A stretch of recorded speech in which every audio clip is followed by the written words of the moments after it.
The Long Island Railroad route was first released 3 years ago, on November 20th, 2018.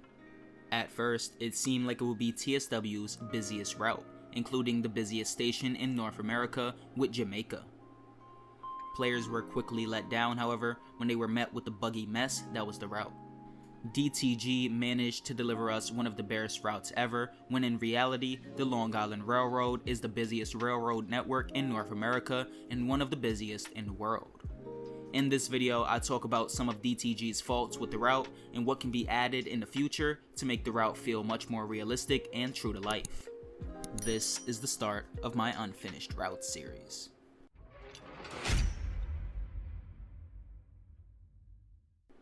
Starting off, I think we should talk about some of the issues that are present on the route, and the solutions to these issues. First, and I know that this is something a huge portion of the community agrees on, is that the route just isn't busy enough. In real life, Jamaica can see up to 3 trains entering the station at the same time. Sometimes a train can be pulling out of the station while another one is pulling into the station on the same platform, similar to that of the Munich S-Bahn. In TSW, during peak times, you barely see any service there. This is mainly because DTG never included any AI services with the route, and even the playable services they did include only represent a small portion of the lines and services that are actually present along the route in real life. They claim that the reason for this is because the safety systems present on the route in game don't support the number of services that run on the route in real life, and that's because the systems aren't even modeled correctly. This is yet another thing that needs to be improved, with the system acting somewhat different from its real life counterpart.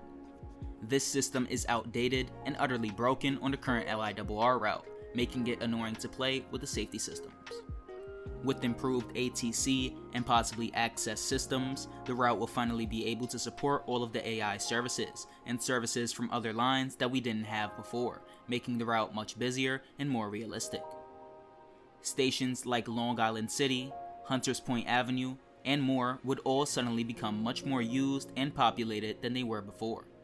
The faults with the route don't stop at the number of services and buggy safety systems though, even though those are the big problems.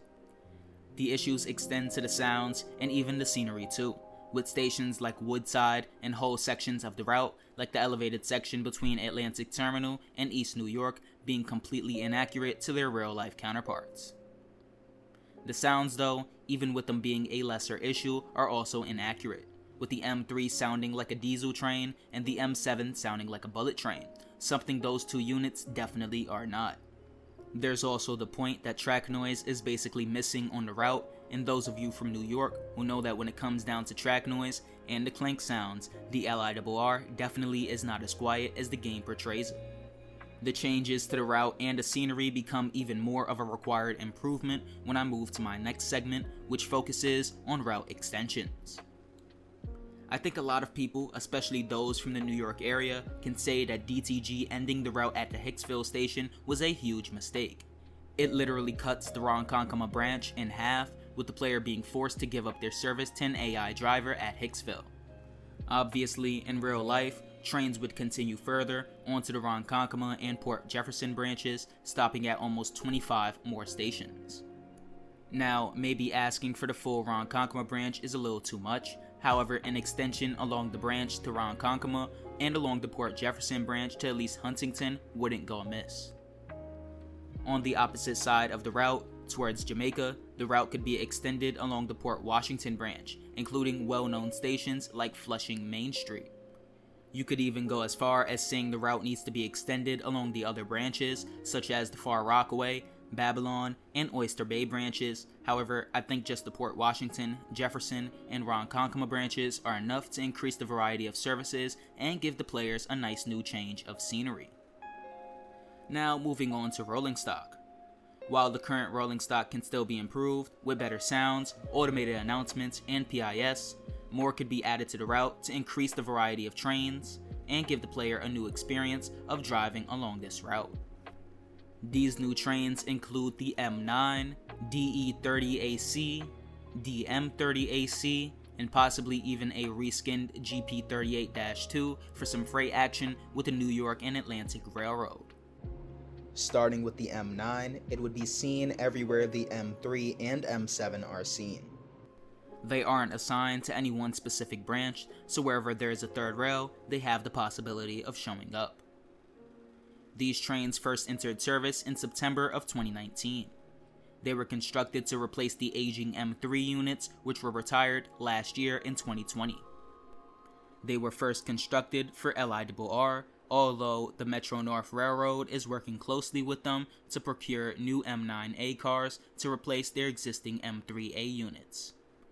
For the DM and DE30AC locomotives, they would be seen mostly on the LIRR main line and on the Ronkonkoma and Port Jefferson branches, where they run all services past Huntington and Ronkonkoma.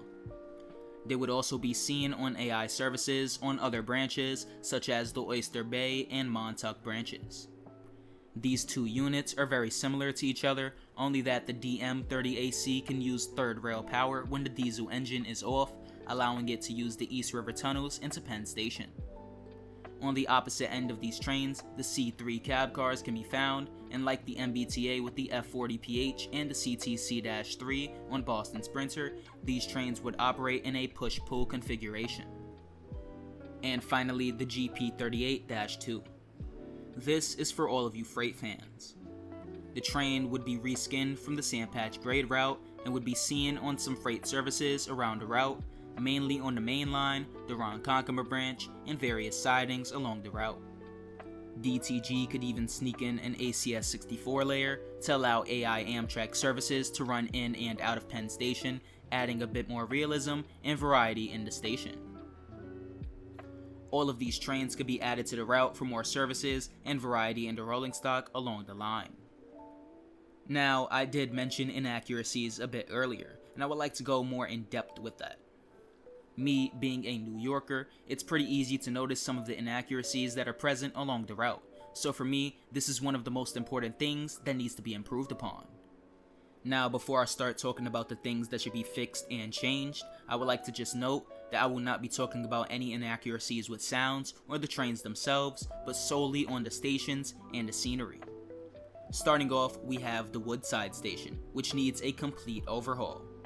Now, I think the actual LIRR platforms don't need much work, although those PIS screens need major improvement because they look nothing like our actual countdown clocks. The issue with the station mostly lies in the mezzanine area and the platforms for the 7 train of the NYC subway above. Normally, platforms for another system wouldn't matter much to a route, however, it is extremely noticeable when pulling into the station, and with the platforms looking bare and abandoned, it kinda makes the player feel like it's a totally different place. Simple things like seats, signs, and countdown clocks can go a long way to making that feel realistic. For the mezzanine, things like the MetroCard booth, new turnstiles, stairs to the subway platforms, and proper signage need to be added for it to feel real. The reason I'm going so in depth into talking about the mezzanine area of this station is that some players like to explore the route itself and play as a passenger, and for those who like to do so, like myself, it can be a bit of a turnoff to do so when important things, like the stations themselves, don't look like their real-life counterpart. Moving on to the next part of the route that can be improved, we have the elevated section between Nostrand Avenue and East New York. This whole section needs to be overhauled. Comparing the game to real life, we see a clear difference in how this area looks. While in TSW2, the area looks like a low-density residential area, in real life, it's way more populated and built up. The main difference is the way the Nostrand Avenue station and the whole elevated structure looks. In real life, the structure is built from steel with jointed track. In the game, the structure looks like it was built with concrete and continuously ground rail.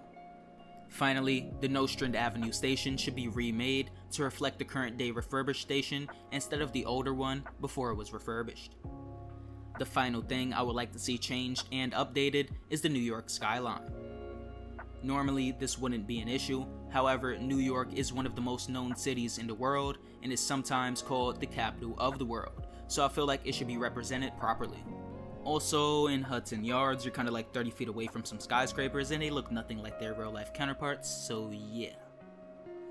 If DTG were to fix those inaccuracies, it would make the route so much better, realistic, and more enjoyable since players will actually feel like they are a train operator transporting passengers through one of the major metro areas of the world.